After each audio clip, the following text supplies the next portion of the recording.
Hello, everyone, and welcome to our Appian YouTube channel, our community YouTube channel. Sorry.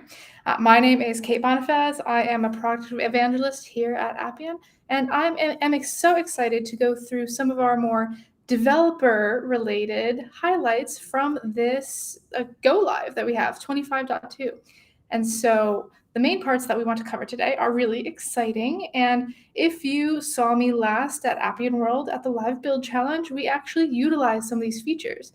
But I wanted to get some experts on with me today so we can discuss them a little more deeply. So I'm excited to go through the AI Document Center, the new document record type, and Smart Search today. So without further ado, I am going to bring on my guests. So please welcome Sam, Pete, and Aiden. Welcome, guys. Yeah, so I mentioned who I am. I do it every time I come on, but they may not know you guys. So why don't we just go through some introductions, go through your name, your position, the stuff you're working on, whatever you want. So I'll hand it off to Sam first. Hi, I'm Sam. I'm a product manager in the solutions department. Currently been working under Aiden on the AI Document Center for a while. Thanks, Sam. For those of you who don't know me, I'm Aiden Riley. I'm the product lead of our AI Document Center, case management, financial services, and insurance solutions. Been at Appian for about 4 years. Prior to this, I was with Bloomberg. I'll turn it over to Pete. Great. Hey, everyone. I'm Pete Lewis. I'm a senior product manager at Appian.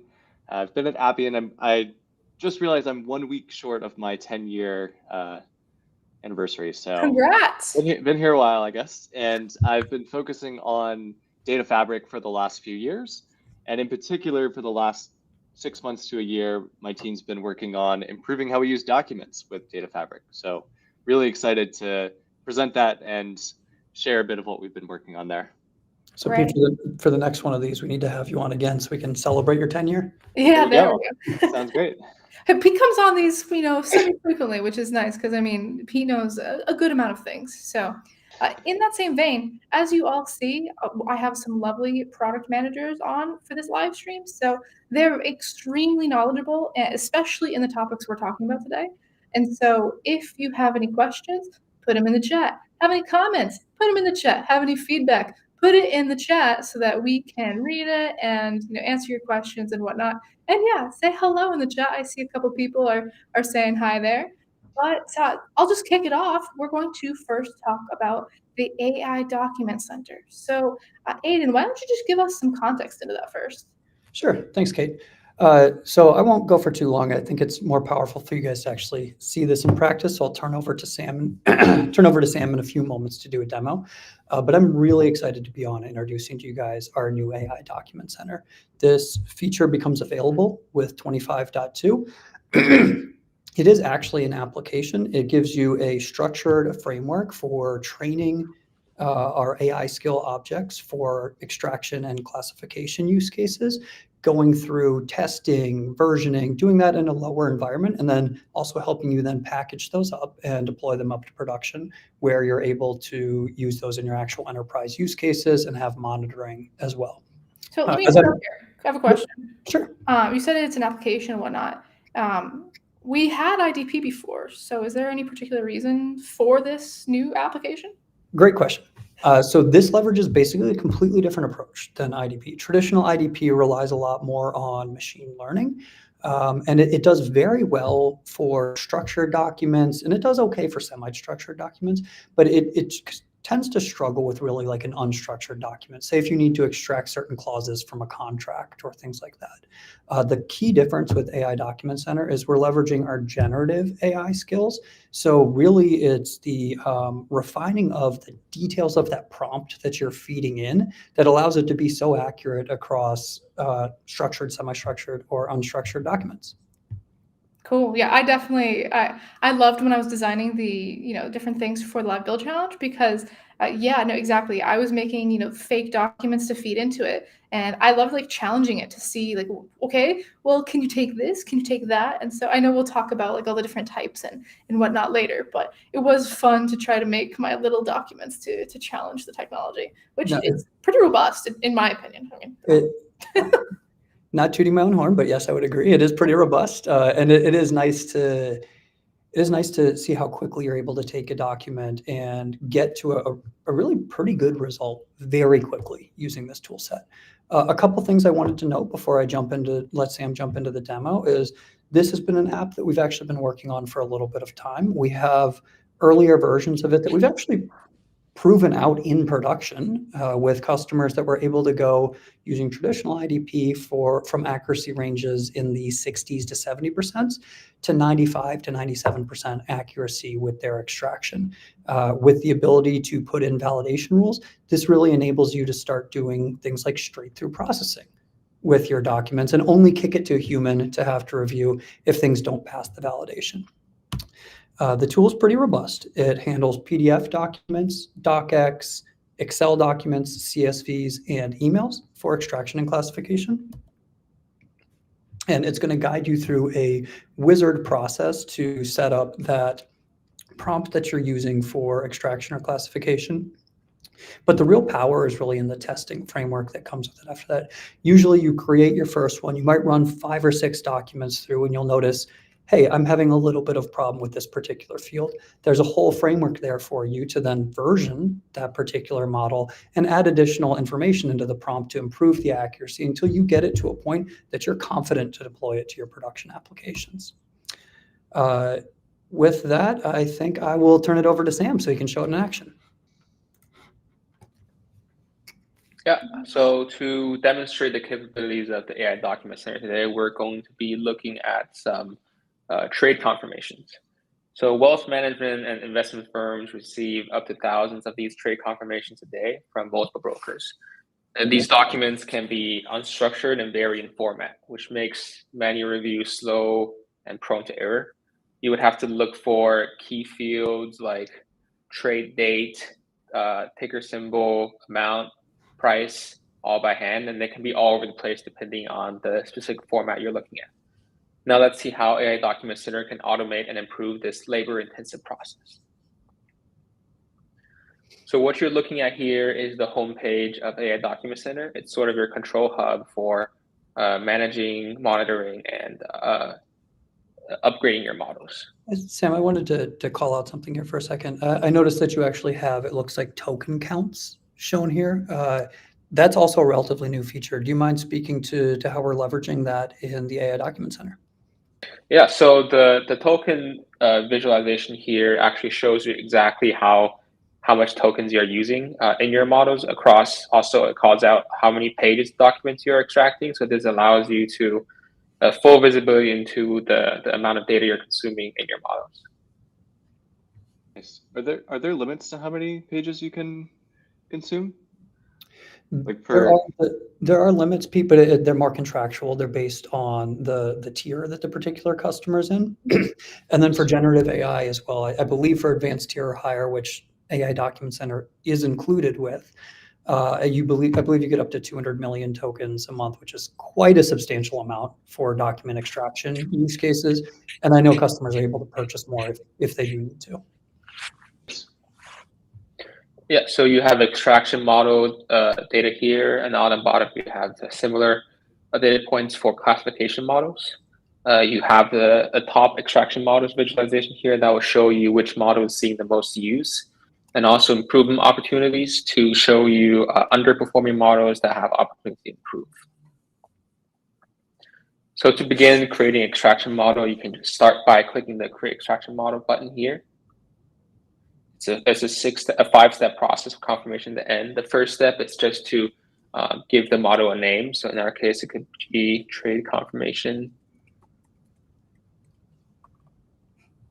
And while you're writing it, those names and descriptions, since we're working with Gen AI especially, just call out, to my dev community, right? You want to make sure that these are good, right? We'll talk about data fabric later too, and making sure that we have, obviously good naming and descriptions, but super important, especially in the age of Gen AI, right? Mm-hmm. Nice. And so we do have 2 additional option feature toggles here. So the first one is bounding boxes. What bounding boxes allows you to do is to highlight the actual source that the model is extracting from in the reconciliation screen that we're going to be looking at later. You also have the option to turn on advanced layout, which is an option that will help you perform get better performance from longer documents, tables, checkboxes, which we're just going to leave off here since trade confirmations are generally less complex in that nature.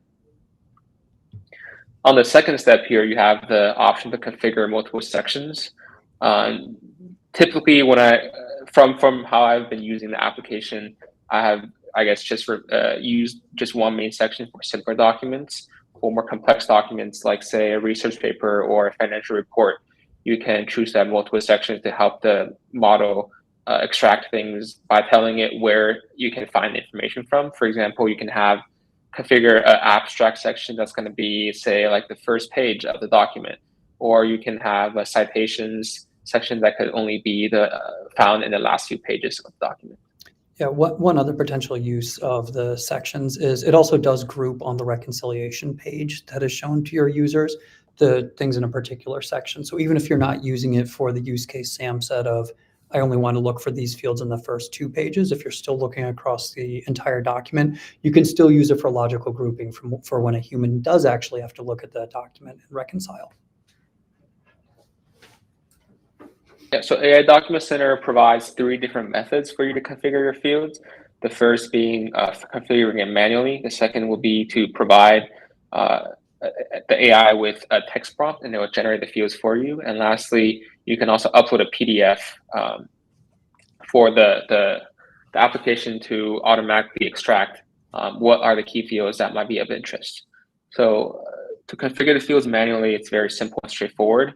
You'll be taken to this field configuration screen here. You have the ability to label the field, choose a data type, and whether it's a list or not. And also you have what I want to call is in the reconciliation screen, you can have the ability to say account number is the field that we're interested in. You have the ability to select required, which means it'll raise an error if this field is not extracted or the value is null. Cool. And this step of this, process is really where the big amount of like flexibility and, like possibility comes, right? Like no matter what option you choose, you can edit it afterwards and make it better. But yeah, no, it's really cool that, if you want to be very specific right from the get-go, yeah, you can do it manually. But I'm a fan of honestly making a prompt, but that's just me, I think. You cut off my answer there too. I was gonna say 9 times out of 10 when I create one, I let the AI start with the prompt and then I refine it. Yeah, so to try out the AI-powered options, let's say, for example, for the describe fields option, it's asking you to provide a simple description of what type of document it is. And for example, here, we're just going to have a simple one that says a trade confirmation is a document, just pretty much simple definition. And the AI will, based on a text prompt, actually, I guess this one did not work so well, so I guess I need a better description. No, go back. Clear fields on go to configure fields. There you go. You didn't clear the one that you had manually done first. Okay. Wouldn't be a live stream if there wasn't some hiccups. It's real, We're showing, what they could possibly see, right?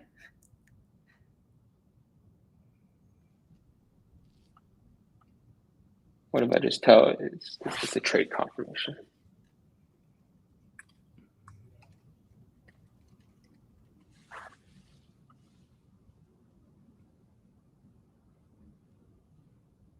I guess it's maybe stuck on the previous, but I guess the third option you have is to just simply upload an example of a document you have, and it will extract the fields from there.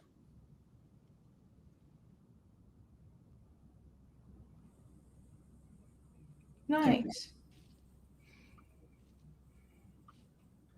So I'm guessing if it is something that's like a little bit more structured, probably just uploading is a good way to get started, right? Because then it's like, okay, yeah, that's pretty consistent that it will have those fields.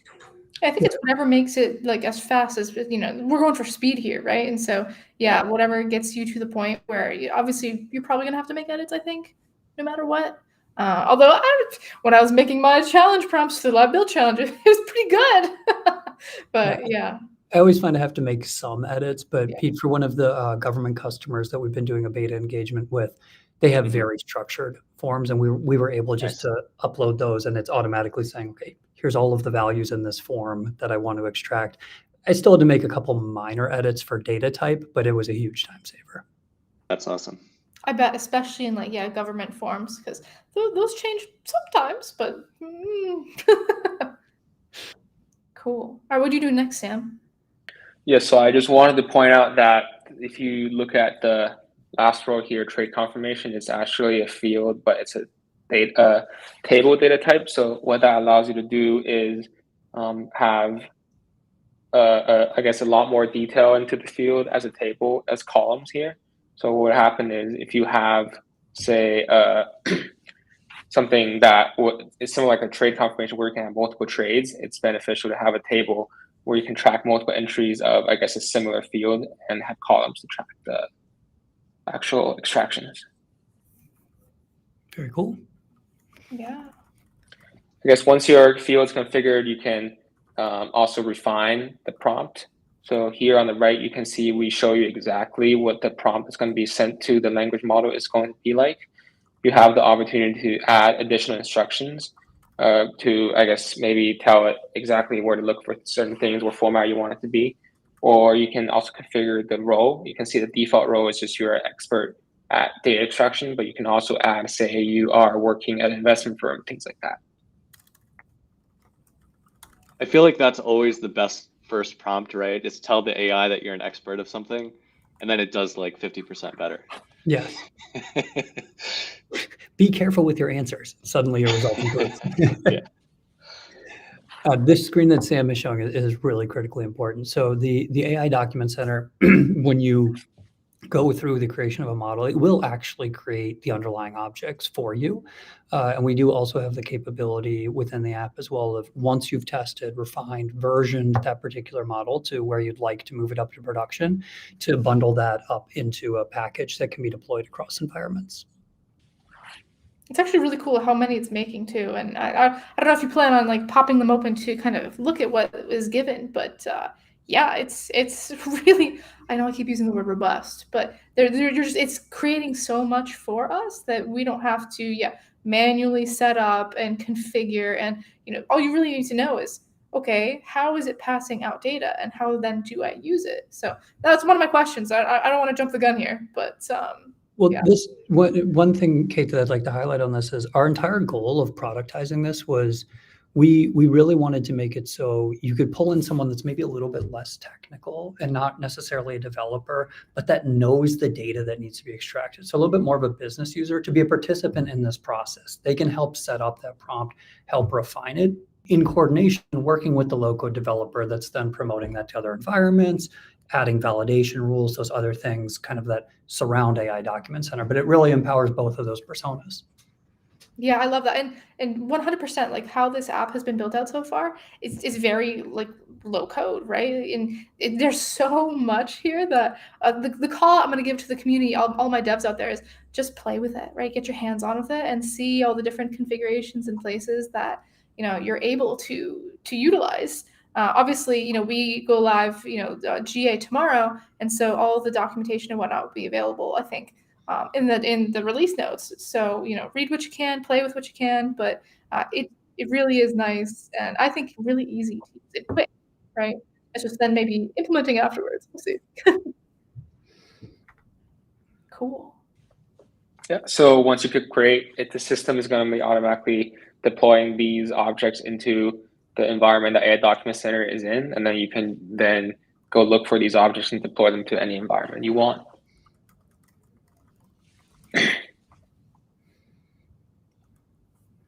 I'm guessing you could put them into your own process model or your own objects too, right? Like, that's kind of the power of once you have these, they're just regular design objects that you can use anywhere.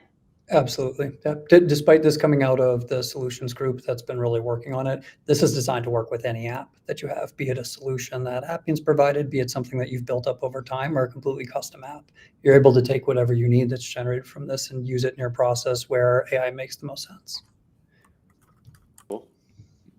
Yeah. So what's happening now is Appian is creating and deploying those objects into your system in the background. And once it's complete, usually takes a minute or two, and run extraction button will show up here. And for the sake of our demo, let's just look at one that I've pre-configured. So if you want to run extraction on the model you've created, you can just click the run extraction button here.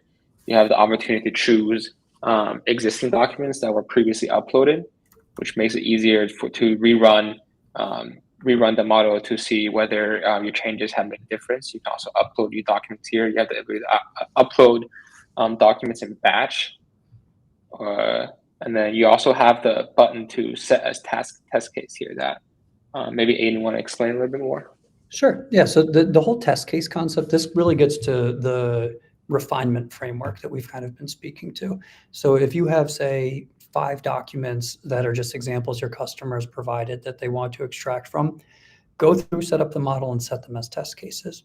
Once you've reconciled and gotten the correct values, even if you had to correct the model's initial output, it will remember that in its test case. So then as you make additional versions of the model and you improve it, you just have a one button to press of, say, run my test cases. It will run all 5 of those again, and it's going to check against those answers that you already reconciled. So you're really able to kind of speed roll through that, refining and bumping up those accuracy metrics to get to the point where you're ready to deploy it in production. Yep. So so each model has different versions. So for example, you can see version 1 and version 2.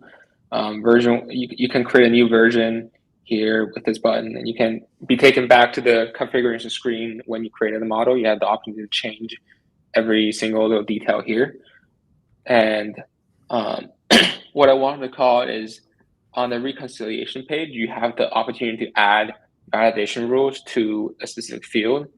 That, I guess, validation rules are something we have built into the product to eventually enable straight-through processing. We do have 2 kinds of validation rules. The first is field validation rule, where you can apply to a specific field. The second type of validation rule is model validation rules, where it can be applied to the entire model. So to see an example, each validation rule is an expression rule in Appian, which you can configure yourself. The difference between a field validation rule and a model level validation rule is that on the field level validation rule, you're only getting the value of the specific field that's being extracted, and you can do validations on the field itself. For example, here you can see that we're trying to see if the field is a phone number, whether it's formatted correctly. On a model level validation rule, you get the input as a parameters variable, which is a JSON of all the fields that are extracted, and you can have the ability to do more complex validations on multiple fields. So just an example of one that we've seen for a customer that is using straight-through processing. They're going through invoices, and one of their model level validations that they're doing is for all of the values, line items that I've pulled out in my table, does that sum up to what I've gotten as the total amount? If not, I need to kick this to a human to reconcile. If it does, I can straight-through process. That's great. And I'm just going to be the interrupting person here. I love seeing all of your activity in the comments so far, people out there. But, again, we've been covering a lot of really interesting information. And so if you have questions or use case questions, implementation questions, what have you, put them in the chat now so our experts have time to answer them live. Sorry. Back to you guys. Yeah. Sorry. So yeah, I guess so. We have different versions, and I guess each run of a model is called an instance. And if you want to look at an instance, you can just click onto the instance here. You can see the details of the extracted value and override value. To override a value, you would have to go into the reconciliation field screen here.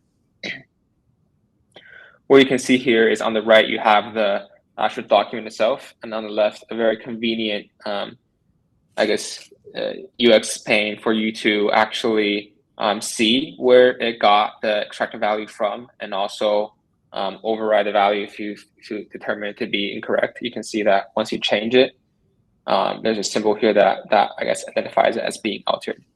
And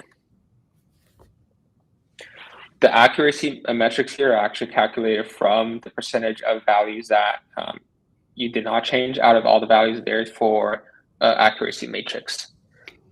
Sam, do you mind showing the side-by-side versus stacked option at the top? Yeah, so right now we're in the side-by-side layout. If you want to change it into a stack layout, it allows you to, it changes the document and the fields to be top and bottom side by side. This can be convenient for viewing certain type of documents. And also, if you have a table here, this allows you to see more columns out of the table just from the view itself. I'm glad you guys said that, because my mind instantly went to, if you're one of those people who turns their monitor vertical, you never know, right? Yeah, you also have the we got that option to- directly from customer feedback with customers that had large tables, and just the side by side, it was too cramped, too much horizontal scrolling. That makes But I don't know, maybe they were also using vertical monitors. You never know, yeah. Sorry, Sam, go ahead. Yeah, I was just calling out that we also have the option to use these two buttons to reduce the column or widen the column to make whatever you feel more comfortable for viewing. I love that. So we're listening for, for feedback. So, use it, give us the feedback, because, we want to make this as easy as possible to use for y'all. Yeah, I guess the last thing I wanted to show was the test cases that Aiden had mentioned. So if you have instance that you have reconciled manually, like for example this one, you can choose to set it as a test case. And when you create a new version, you can just choose to, so when you go to the new version, you have the option to run test cases, and it's going to run the instance that was set as a test case automatically. And it's also going to reconcile it automatically based on the answers you submitted in the past. Love that. Easy peasy. Yep. Sweet. Okay, great. I know we're just about the halfway through our live stream here. It's not the AI Document Center show for this entire thing, but that has been fantastic. Was there anything else you wanted to call out? And one tab I do is I like the documentation tab. When I was originally learning how to use it, because I knew nothing about the product, about the application, it was really useful to learn more about it here. And in general, I will call out, we have a lot of materials coming. I'm not going to give any specifics, but for you, if you're curious about the AI Document Center, we have stuff coming for you to be able to, again, play with it and learn more about, how the product works. But obviously, again, we have our experts here today. So if you have any burning questions now is the time. But yeah, Pete, I know you are also going to talk a little bit about docs, but in a different way. Yeah, absolutely. So I just want to say, I think it was really cool to see the AI Doc Center, and just a really powerful way of being able to quickly configure the different models. But the thing I'm going to talk about today is actually a bit on the different side of documents. So the thing that Sam and Aiden showed was a solution that allows people to configure how they set up a model for extracting and classifying documents, right? But there's also just how you use documents when you're building your applications. And what I want to show today is some improvements that we've made that make it much easier to be able to utilize documents when you're building your own applications. For folks that have developed in Appian for a while, you know that we have pretty robust document management tools, but just to be frank, they haven't been updated in a while, right? We've had a number of tools that existed that allow you to, create documents, create folders, generate, update documents, change security, all of those things. But part of the thing that we've realized is that there's a lot of useful information in those documents. And we want to make that information available to you, right? Where you can extract that information, where you can search on that information, where you can use that information in your apps more easily. And of course, I probably mentioned in my intro, I'm a records guy. So part of our thinking about this is that records is already a great way for you to access all kinds of different data in your application. So what if we made it so that you could access document information with that? So really our goal has been to improve the designer experience, make it easy to access the data about your documents, to improve the security experience, which I'll show you with record level security, and really just unleash a number of new capabilities in the future. So that's where I'm really excited to introduce our new capabilities of being able to manage documents in your application with record types. It's really exciting. I mean, a lot of the updates that have happened since, the last Appian World in, 2024, like, I definitely agree. And I have like the most random reference coming to brain. I don't know if you guys have seen The Emperor's New Groove when Kronk says, it's all coming together. That's what I'm thinking of with this, because yeah, you're right. Like having our documents, have the security and organization of, our record types is a big deal, I think. With my opinion. And it's a little bit of a mindset change, right? But at the end of the day, a document is data, right? And we manage all of our data through records. So why shouldn't we manage our documents that way too, right? So I'll dive into a bit of a demo here. I initially was like, okay, let me create an application where I need to predefine all these stuff. I realized I didn't need to do that because it's pretty quick just to create from scratch. So I'm going to show you guys, I have this application where I only have one record type, and I have an existing case table that has information about cases for these customers. I'm just going to create a record type from scratch and show you how we can add documents to this because it's that easy. So let's dive in. I'm going to create a new case record type. And of course, not all of this is new. You can certainly create record types prior to 25.2. But I'm just going to go in. Yeah, right. I'm going to choose an existing table here. And I've got a bunch of existing data just to make this demo look nice. So I'll set up all these fields. Not a stretch though, in a lot of use cases, people have pre-existing data that they're connecting to. Oh, absolutely. Yeah, yeah.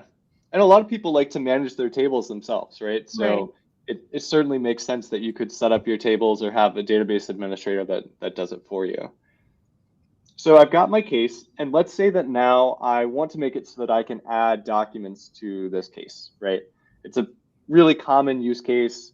I might want to upload files that provide context for what the case is doing. So all I need to do here is I can go in and I can modify source fields. And you can see that now we have this new section at the top where I can generate a record type that has documents related to this case. And a nice card with good UX to say, hey, I'm here, please use me. Absolutely. Yeah. So I'm just going to select that. So you'll notice it does create a record type. So the way to think about it is that you have a record type that represents how you manage those documents for these cases, right? So basically each row in this record type is a different document that we want to manage for our cases. Now, the other great thing about pulling this into Data Fabric is that you can add other information about these documents, right? Again, think of documents as data. Well, a lot of times for different documents, you might want to define what kind of document it is, right? So just think about things you might have related to a case. Maybe you have like a screenshot that you want to show, or a log, or I don't know, whatever information is most relevant to you, right? I can add a few different types, and this will create a record type that includes my document types as well. Pete, just curious on that. How easy is that to edit after the fact? So if I'm maybe creating new case types 6 months from now and I need to add a bunch of additional document types to attach to it, is it as simple as just coming back here and just expanding on that list? Yeah, I mean, honestly, this creates a new record type. So you would just go into that new record type and you can modify the data from there. Got it. Or even if you wanted to, you could create an action so that a user could modify it. So let's say that you have someone that's a manager of your case management application. They could go in and update the case types live in production, and that would let people start using those new case types or document types as well. Great. All right, so I generated that record type. You'll see it adds a relationship here.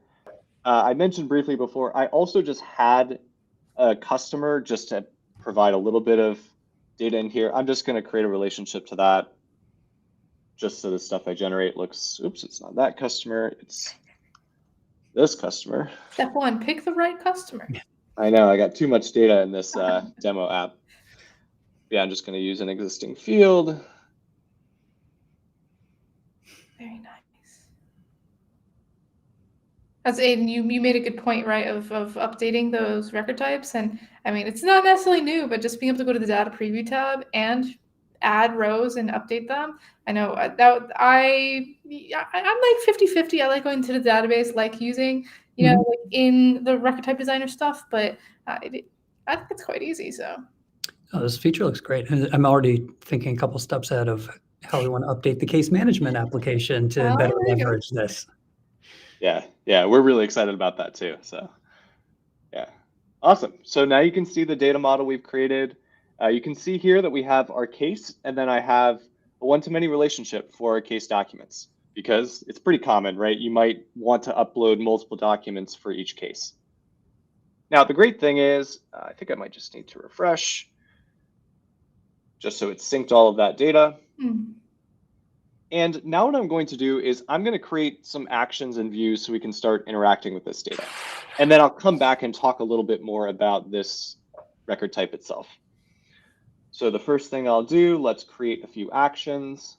Which I'm glad you're doing that, because one of the other new updates that we've seen is that the start forms, right, are now like kind of more visually embedded into the record type designer so that you can easily access them. So, which I'm sure absolutely, you can see that right here, right? Yep. So yeah, it's now a quick click where you can just go directly from here to see the form. And one other thing to call out, I'll just dive into it real quick, is you'll notice these are using our nice new wizard layout too. So if you guys haven't seen that yet, it's a great out of the box new layout that allows you to easily configure wizards. And you can see the cool thing, since we have documents, it automatically adds in the wizard with a couple pages, right? So we have the case details and then the case documents on a separate page. So it's really powerful and all integrated within this generation flow. And super fast too, because I mean, I like to say I'm a decent developer, but yeah, like adding that functionality to add in a new document, especially multiple documents, like it takes me a hot second, but this is automatic. And yeah, you can. I love the new wizard layout because there are just so many things you can quickly change to make it resonate more with how your application is supposed to look. And then like just adding new steps into the wizard, I would say is phenomenally easier than it was in the past. Oh yeah, yeah, absolutely. All right, well, in that time, I also just created a quick summary view, mostly just selected all the data. Again, I just use the generation flows. We can always change these later, but I at least wanted to show you guys so that we can get started and see how this works, right? So I have a few existing cases. Let's dive into one of these cases. Of course, part of a live demo. Forgot to save. Every time. Classic. Never forget to save changes. There we go. I'll return back to this. You can see our summary view gets created here with all the relevant information. So we have details, we have comments, documents, and our customer information, right? So it's all here. And let's say that now we want to update this case and add some documents. So I've got all of this basic information here. I'm going to go next. And here you can see the new screen that we've created to manage your documents. So I can go in, I can upload a sample document. I've got just a few invoices here. So and there's that type, easy drop down, love it. Yeah, exactly. So this is more information that you're providing about the context of the document, right? So especially if you want to search or filter or do anything, now you're directly relating these together, and it makes it easier to understand how your documents are set up. So I'll do that. I'll save this information. And again, if I go back to our summary view, now you can see these documents added in. And I haven't configured the other record type yet, but in what, 5-10 minutes or so, I've been able to incorporate documents within this application basically from scratch, right? And if you're familiar with using documents in Appian, you know that often in the past it required creating folders, setting ways of pointing to that folder, referencing that folder in places. I didn't have to do any of that. So because of the way that we're setting up documents with record types, we actually manage the folder connection for you. So it makes it a lot easier to set up and use documents in your application. Pete, does that mean that, does this also kind of streamline the ability to set specific security within an app? Yeah, so one of the cooler parts, in my opinion, is that we've also changed the security model so that instead of relying on the folder security, we're actually utilizing record level security to determine how you access documents, right? Nice. And for people that have had complex security models for documents in the past, sometimes this was tricky to set up. You might have to create different folders for each case and then set the security for each of those cases individually. And that's actually a good segue because I'm just going to go to our data model and go to this case document record type that we created so we can start to see some more of the details here. So like you were just rich. Yeah, go ahead. Sorry. I was just gonna say because it really is information rich. I'm sure you're about to show like what even more was generated and what more we could do with some of those views and whatnot just from like all the details that we uploaded from our documents. Mm-hmm. Absolutely. So just to show you, to continue on what Aidan was talking about, you'll see here that the record level security that we define for this record type, our document management record type, it's actually inheriting the security from the case. That's now, cool. In this scenario, I didn't set any security on the case, so it's even warning me like, are you sure you want to do this? Because probably you want more specific security. But the great thing is, if I had different security on each case, like maybe I said only the assignee of the case or users in a specific group can see it, well then the documents will automatically inherit that security.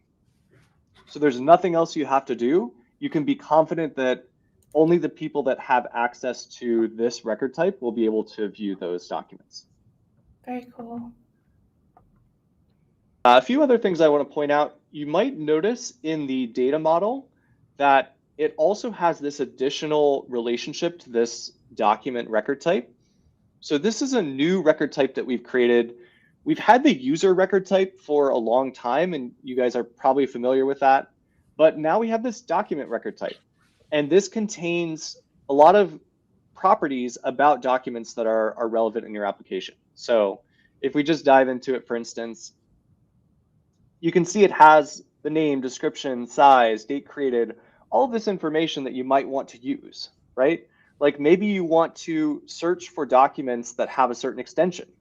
Like a lot of times it's useful to find only the PDFs or find documents above a certain size or something like that. This is now all data, right? So you can use your same queries that you use within Data Fabric to pull back any of this information too. Yeah, like in the read-only grid that you had on one of the views you just showed. Yeah, you could easily add that in just through the record relationships. Yeah, I think that was right here. Like, let's say you want to display the extension, right? You just add a column, reference the related record, and include the extension here. It's really easy. Yeah. All right, so one more thing I want to show with this is let's go ahead and just generate this record view as well. You're ahead of me. I was like, oh, there's one more beautiful looking thing. I know, right? So let me include, I think I'll include the type here because again, you can decide which related records you want to show. So I'll generate this interface. And one thing that we can do here is that now we have a bit of context about this record type, right? We know that it has document information here. So what we can do is when we generate interfaces for this, we can actually create things that are specific to this data. So I'm just going to go back to this page and go to one of the PDFs that we created before. I did it again. Let's save this. So once I save that, I can refresh this page. And you'll see that now we've been able to generate a special view for you, right? It's not just showing you generic data, because we know this has documents in it. We can show a preview of this document. We can add the details, a lot of the information that we saw from this document record type, right? So we can pull in the type, the extension, the size, all of that data here and show it to you. So all of this context makes it more valuable for us to determine what information we can generate and hopefully make it faster to get to the solutions that you want. I love this, and it's funny because I feel like we saw like maybe similar UI earlier with the AIDC, but yeah, no, that's great. I did have one question, Pete. I think you were kind of wrapping up that bit, but so obviously this is a new approach to document management. Is like, I'm sure some devs may be wondering, like, when would you still use maybe like old document management versus like this approach? Yeah, so we certainly aren't getting rid of the old way to use documents. In general, I would say in Appian, that's not something that we often do. We generally are good at continuing to support old versions of things. But one reason that you might still use the folder way of managing documents is if you have documents that you're using like as part of your application to, like in a process, for instance, right? So like a good scenario is, let's say that you have a template that you've uploaded to your application and you want to generate a document based on that template to have like a fixed header and footer. So in that scenario, you would still want to create that document, put it in a folder, reference it in your app, and deploy it as part of your app. So the kinds of documents that you're typically going to use with this new method are ones that are created, managed by end users, right? That makes sense, So yeah. often we hear people say like runtime documents, right? Those are the ones that are more common. Yeah. Cool. All right, I don't want to again take up too much time because we still have smart search to talk about, and it's not completely out there. I mean, documents both in the AI Document Center and this new record type are enabling a lot of different things. But Pete, I know you're actually kind of more of an expert on the smart search capabilities as well, because our record documents really are doing a good bit, right? Yeah, absolutely. And this is something where we really designed these features in tandem, right?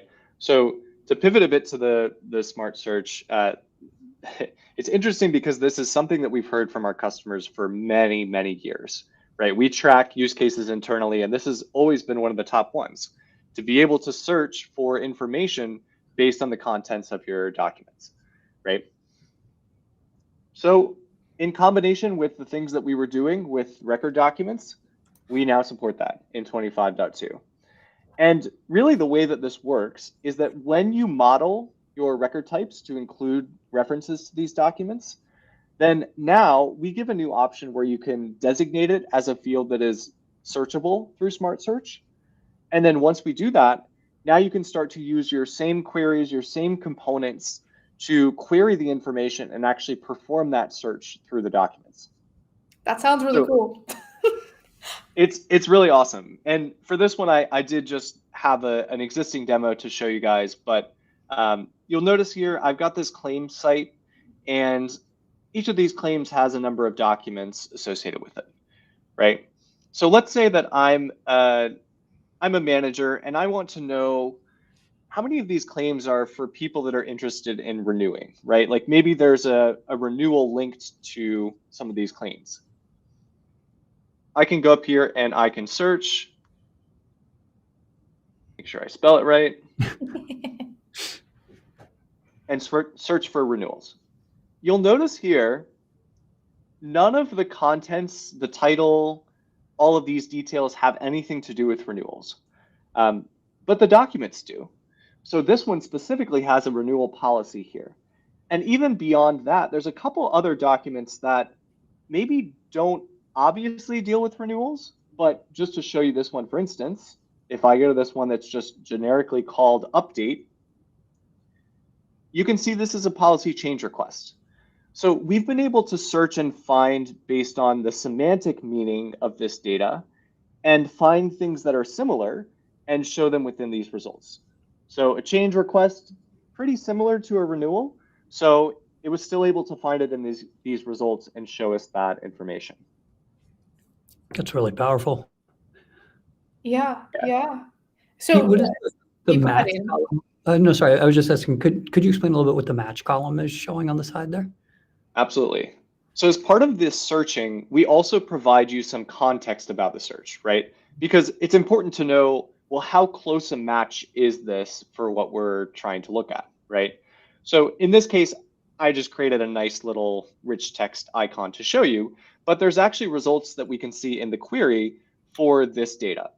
So I'm actually just going to dive straight into the grid, and I can use, you guys haven't done this before, the drill in from the site is pretty cool. That was pretty cool. Apparently I need more tips and tricks from Pete here. Yeah, that's a cool one from a couple years ago. But I'll search in here for renewal. You'll see I've got this match column. And you'll notice in here that we've now basically added additional columns for the information about the search results, right? And in this case, we specifically have a column for the similarity score. So I'm sorting our data by the similarity score because I want to show the most similar ones at the top. I also just created this nice rich text in a separate interface. But you can see here really what it's doing is it's returning the similarity score based on a record field, right? It's not a true record field, but it allows us to access the information from the record type here. And even in this case, I actually had multiple documents that were related to each case. So that's why I added this max, because it will return the similarity score of every document that's related. So generally, I would say, okay, find me something that's most similar. But if you wanted to dive in even more, you can do that too.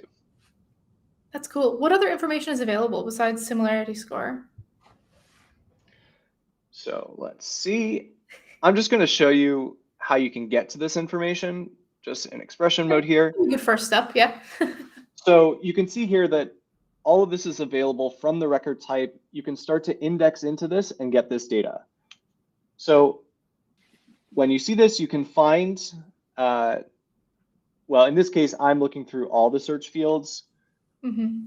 Instead of looking at search results,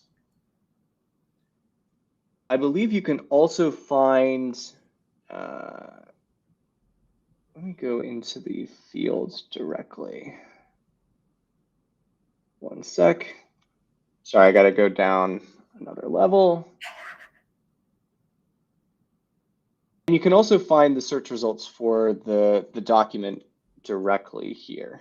And I think there was something else. Yeah, I think it's really just drilling into the like the individual fields where you can access that information as well. Cool. I know at Appian World we talked a good bit about like how to like enable just the basic smart search, right? So you've showed it like in UIs and whatnot. Are you able to show like on like the record type designer? Sorry. Yeah, absolutely. So you may wonder like how do you actually configure this, right? Yes, that's what I meant to say. So it's really straightforward. You basically go into the record type. So you might have a claim document here. And then you'll notice on the left, there's now a new section for Smart Search.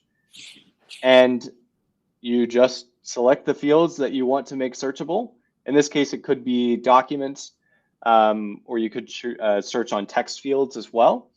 And then once you do that, we will index data into our vector database that we've created that allows searching on this information. Cool. So when you sync the data, it will also sync this information into that vector database and make it available for these search results.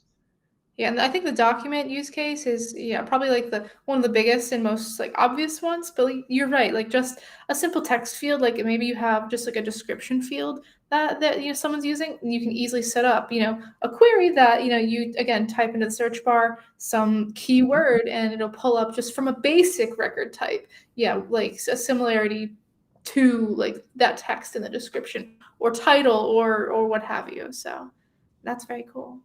Yeah, absolutely. And just to show you even how that works here, really, we've just added this new operator, right? So once you designate which fields you want to use, you can use this new operator called search, and that will allow you to search through this. You'll notice I also added this search, this filter to limit the options to only certain similarity scores, so that way it didn't just search through everything. I looked for only the close matches. So it gives you a few different options for how you can configure that as well. Cool. What about like another popular question, I think, is citations. Like to find where it found that, you mean? Yeah. Is that available for people? I believe it is.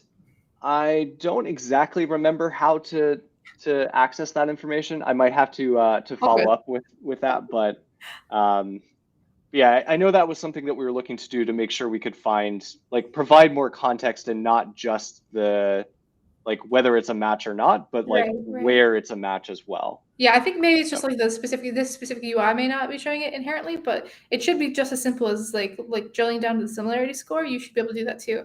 But yeah, maybe it's just how this one is set up. Yeah, and maybe it's, yeah. Cool. There we go. I think this is where it's Cool. I wasn't clicking something right, but there you can see it's got the source content, the page information as well. Yeah. Kate, you almost stumped Pete, but you didn't quite get there. That was my goal. I was like, I thought I typed it right before, and then it wasn't showing, and then, you know, it's the risks of a live demo, right? It's like, It's okay, Pete. I haven't gotten one right. I knew that information was there. All right, we have limited time left, but I do have one final question for Pete on this, and you can give the short and sweet of it. But from the release, this is a preview, correct? Yes. So what does that mean for this? In 25.2, the smart search is a preview. Really what that means is that the feature fully works, right? Everything works with it, but we're still working on increasing the scale that we can support, right? So you guys might have also noticed that we've worked on the record side of increasing the scale of number of records you can support per record type. And in 25.2, it's 20 million rows per record type. We want to get to really high scales with smart search as well, but we just aren't quite there yet, right? So that's why we're releasing it as a preview with a slightly smaller scale for what we have, you know, compared to record types in general. But, you know, otherwise it does work. You know, everything is working great with it. We hope that people use it, and we're really excited about it. Like I said, it's one of the longest requested features that we've had. So it's really exciting to finally release it. Yeah, awesome. I'm excited to use this in pretty much all of our solutions. Definitely. Yeah, and the cool thing, we actually are using it in some of our solutions already. So if anyone's used our Procure site, we actually already are using this. So it was a place for us to get some early usage and do some testing and things like that. So yeah, hopefully we'll be able to add them to a lot of our additional solutions as well. Awesome. All right, I have to cut you guys off. You have been absolutely amazing, but I need to wrap all of this up. So yeah, thank you all for watching today. I hope the content was super interesting and that you learned something. If you have any ideas for future live streams, especially since we just came out of Appian World, if there's something you want to learn more about, like the AI Document Center, like record type or document record type, let us know, because that's why we're here. We want to give you the content that you want to listen to. Our next live stream will be in June, so keep your eyes out for that. Other than that, I don't really have anything for you. But again, thank you to my lovely compatriots here, and we will see you guys in the next one. Thanks for having us, Kate. Thanks. Bye, guys.